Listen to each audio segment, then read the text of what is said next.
Você sabe como os sexos biológicos são definidos? Como que isso acontece nos insetos, nas aves, nos répteis e em nós, mamíferos? Você sabia que nós, mamíferos, temos uma estrutura intermediária que pode gerar tanto um pênis ou uma vagina? Tudo isso depende da ação dos hormônios. Nós vamos entender um pouco dessa complexa relação dos cromossomos sexuais para a definição do sexo biológico nas mais diversas espécies. Sejam muito bem-vindos ao canal Eterna Busca, e eu sou o Jordan, biólogo e também atualmente curso o mestrado em Ecologia de Biomas Tropicais.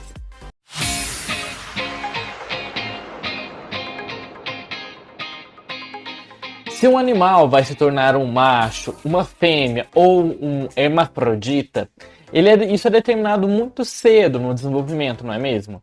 Os cientistas trabalharam por centenas de anos para entender o sistema de determinação do sexo. Por exemplo, em 335 a.C., Aristóteles propôs que o calor do parceiro masculino durante a relação sexual é o que determinava o sexo. Se o calor do homem pudesse sobrepujar a frieza da mulher, então o homem se formaria. Em contraste, se a frieza da fêmea fosse muito forte ou o calor do macho muito fraco, uma menina se formaria. Teorias ambientais da determinação do sexo, como essa de Aristóteles, elas eram populares até os anos de 1900, quando os cromossomos sexuais foram descobertos. Acontece que Aristóteles, em até certo ponto, ele estava sim certo, pelo menos no caso de alguns répteis, em que a temperatura do ninho vai determinar o sexo do embrião. Lembrando aqui que sexo biológico é diferente de gênero e identidade de gênero. Todo esse aspecto ele está envolvido em questões mais complexas, e aqui nesse vídeo nós vamos falar apenas do sexo biológico. Gênero nós vamos abordar em outros vídeos futuros. Para a maioria dos animais, entretanto, o sexo ele é determinado cromossomicamente. A determinação do sexo resulta no desenvolvimento de indivíduos com características que permitem que sejam identificados como machos, fêmeas ou, em alguns casos, como hermafroditas. Em certas espécies, como os nematódeos e elegans, as diferenças nas características sexuais podem ser muito pequenas. De fato, esse nematóide, a única distinção sexual é a presença de um testículo nos machos e de um ovário nas fêmeas. Em outras espécies, as diferenças fenotípicas entre os sexos podem ser bastante significativas. Considere, por exemplo, a notável plumagem de exibição de um pavão versus as feições bem mais simples de uma pavoa. Os mamíferos fêmeas e machos também são facilmente distinguidos por muitas diferenças nos seus fenótipos internos e externos, tanto também no seu comportamento e também no seu metabolismo.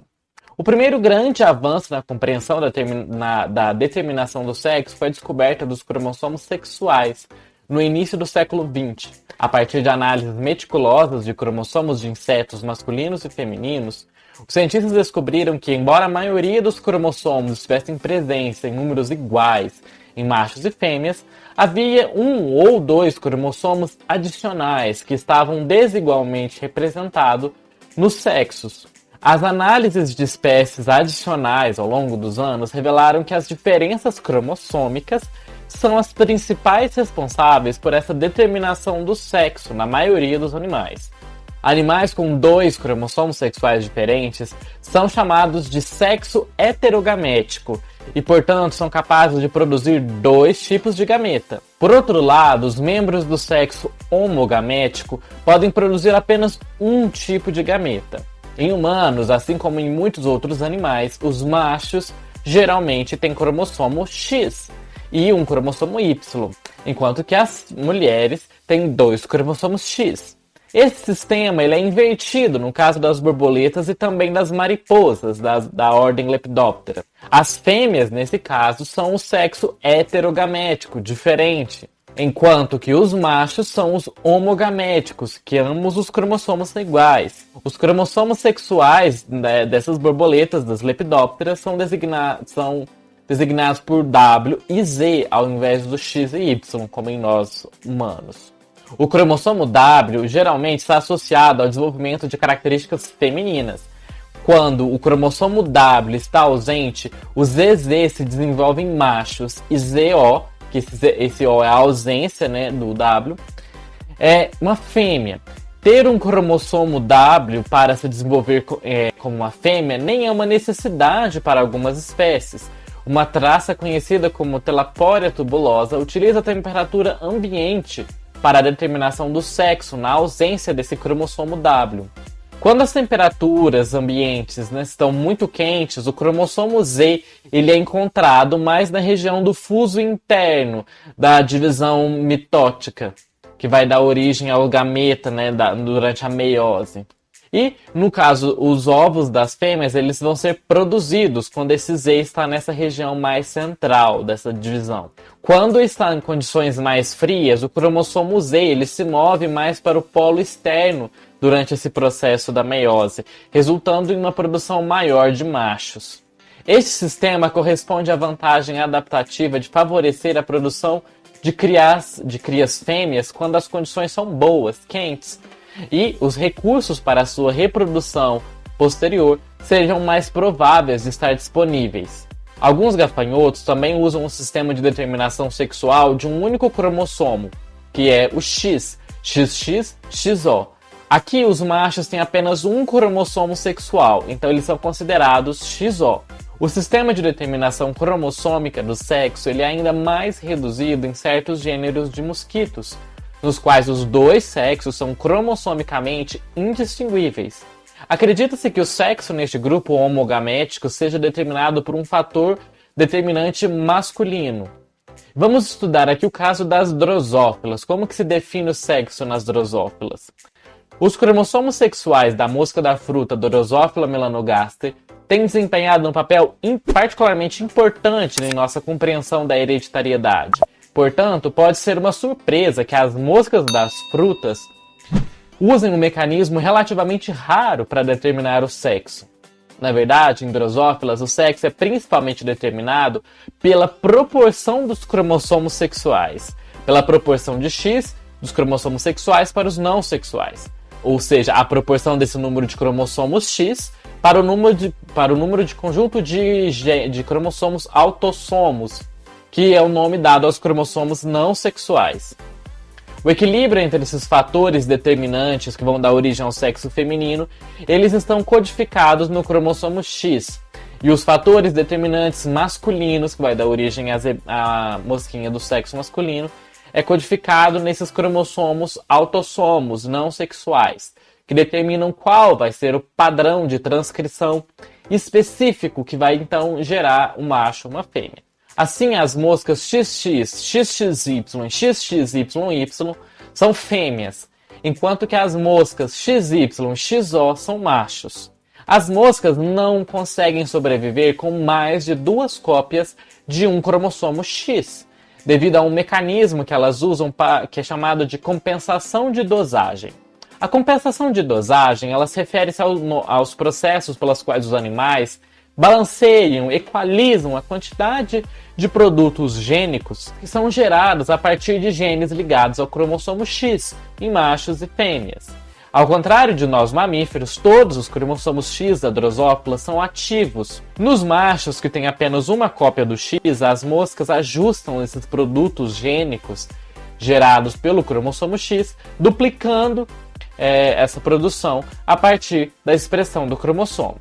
Uma cópia extra do cromossomo X, por exemplo, XXX, como é o caso que pode vir a acontecer em humanos, não é possível nas moscas. O gene X contém cerca de 1/3 dos genes da mosca. Ter uma cópia extra cria uma condição perturbada, que perturba muito o equilíbrio nas células e é incompatível com a vida da mosquinha. A determinação do sexo da drosófila também difere da determinação do sexo dos mamíferos em várias outras maneiras. Primeiro que a determinação do sexo, ela começa imediatamente na fertilização. E não há nenhum período de indiferença, em que o indivíduo ele pode ser de um sexo ou pode ser de outro, como nós vamos ver aqui nesse vídeo ainda, quando nós formos falar de nós mamíferos. Além disso, os hormônios não são responsáveis por características específicas de cada sexo. Em vez disso, cada célula no embrião detecta essa proporção de cromossomos sexuais para não sexuais, desencadeando um padrão de transcrição específico para as fêmeas e para os machos. Experimentos indicam que as diferenças específicas do sexo na expressão do gene são bastante extensas. Na verdade, cerca de 30% dos genes da Drosophila foram encontrados relacionados à expressão sexual. E em nós, mamíferos, como que funciona essa determinação do sexo biológico? Em mamíferos que são placentários, a presença de um cromossomo Y determina o sexo daquele indivíduo. Normalmente, as células femininas contêm 2 cromossomos X e as células masculinas contêm um cromossomo X e um Y. Ocasionalmente, os indivíduos nascem com o que é chamado de aneuploidia dos cromossomos sexuais. O que é isso? A aneuploidia é o aumento ou então a diminuição do número de cromossomos. Por exemplo, uma pessoa que é XXX ou XXY, ou só tem o X. E o sexo desses indivíduos é sempre determinado pela ausência ou presença do cromossomo Y. O cariótipo é o nome dado ao conjunto de cromossomos total de um indivíduo. Os indivíduos que têm os cariótipos XXY e XYY são do sexo masculino, enquanto os indivíduos com cariótipo X e XXX são do sexo feminino. Os humanos são capazes de tolerar números supranuméricos de cromossomos sexuais devido à inativação do cromossomo X e também pelo fato de que o cromossomo Y humano é bastante pobre em genes. Embora o papel do cromossomo Y na determinação do sexo dos mamíferos seja conhecido desde o início do século XX, foi só em 1959 que os cientistas foram capazes de identificar qual a região do cromossomo Y que controla esse processo. Ela era o gene SRY, o regulador mestre da determinação do sexo. A presença apenas dessa região do cromossomo Y é, portanto, suficiente para causar o desenvolvimento masculino. Isso acontece por volta de 7 semanas do desenvolvimento do embrião. Antes disso, a gônada embrionária ela é chamada de indiferente, o que significa que ela é capaz de se desenvolver em um testículo ou em um ovário, como vocês podem perceber nessa imagem. Essa imagem mais superior é a gônada indiferente, e vocês podem ver de um lado que ela vai dar origem à vagina, e do outro ela vai dar origem ao pênis. Da mesma forma, o embrião inicial possui 2 sistemas de dutos, o duto de Wolff e o duto de Miller, que são capazes de se desenvolver tanto no trato reprodutivo masculino quanto no trato reprodutivo feminino. E aí, como é que é a ação do gene SRY? Lembrando que, fique de olho aqui no canal, porque tem um mamífero bastante popular que ele não tem o cromossomo, essa região no cromossomo Y, SRY.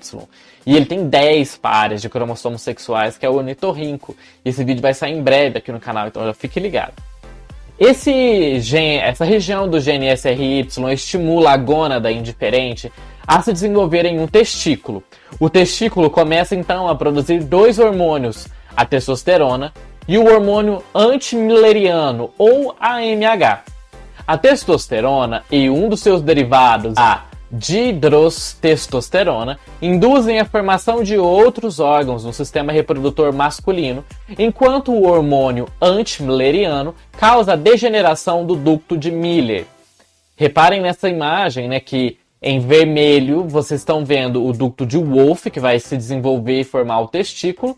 Em azul tem o ducto de Miller, que vai ser suprimido por esse hormônio antimilleriano, porque é esse o duto que vai formar os ovários e o útero. Nas mulheres que não têm essa proteína SRY, essa via de formação do ovário ela é ativada por um conjunto diferente de proteínas. O ovário totalmente desenvolvido ele produz o estrogênio, que desencadeia o desenvolvimento do útero. Tudo a partir desse ducto de Miller. Esse azulzinho na imagem, que vai desenvolver, né, o útero, as tubas uterinas, tudo a partir do ducto de Miller, também os ovários.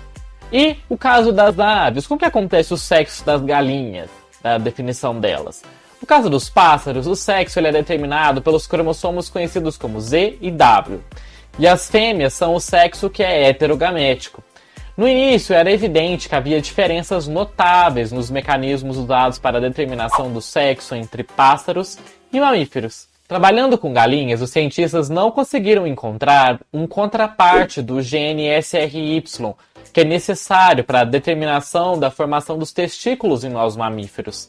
Então, eles procuraram por os seus homólogos de outros genes que eram necessários para a formação dos testículos em mamíferos. Essas investigações levaram à descoberta do gene DMRT1 no cromossomo Z da galinha.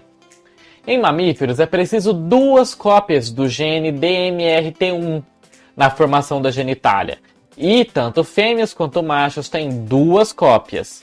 Enquanto que nas galinhas, apenas os machos têm 2 cópias, por causa do cromossomo Z.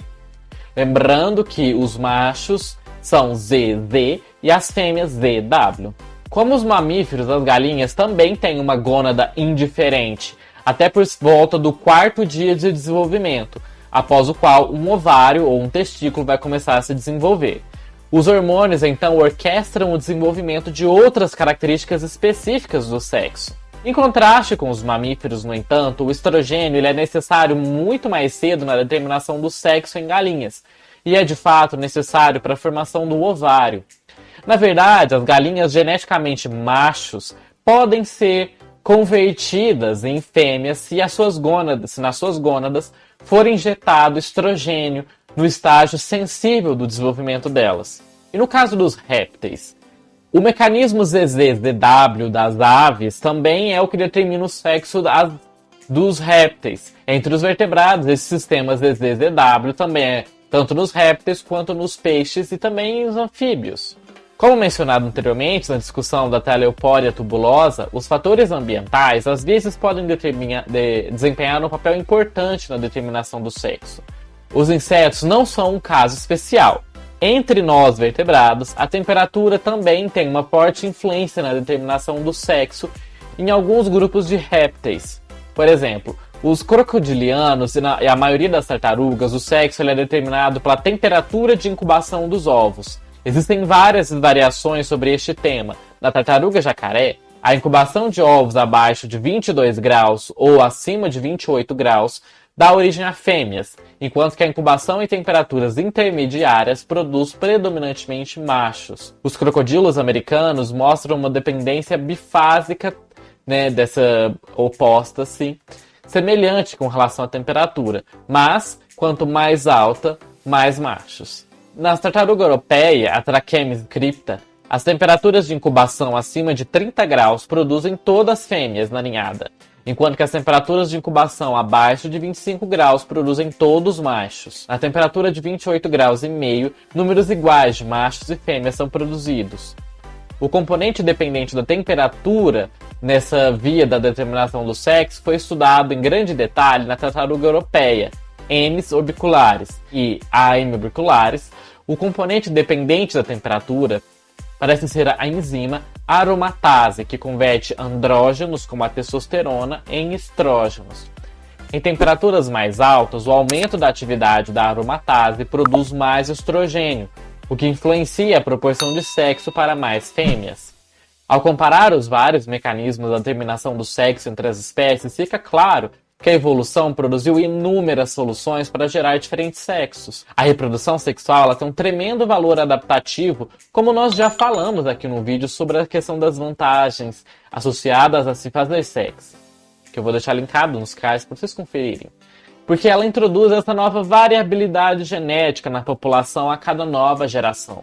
Os cromossomos desempenham papéis determinantes na maioria das espécies, mas mesmo assim, fatores ambientais introduzem algumas possíveis rugas nesse processo de desenvolvimento. E nós vamos ainda aprofundar muito mais dessa relação sobre o sexo biológico, porque ele nem sempre é tão simples assim, ele pode ter muitas falhas, como nós acabamos de dizer. Por isso, não deixe de se inscrever aqui no canal caso você ainda não seja inscrito para não perder quando esse vídeo sair. E também compartilhe esse vídeo com todo mundo para que as pessoas já fiquem esclarecidas da diferença grande que existe na determinação do sexo biológico entre as diferentes espécies. Vejo você no nosso próximo vídeo e até mais!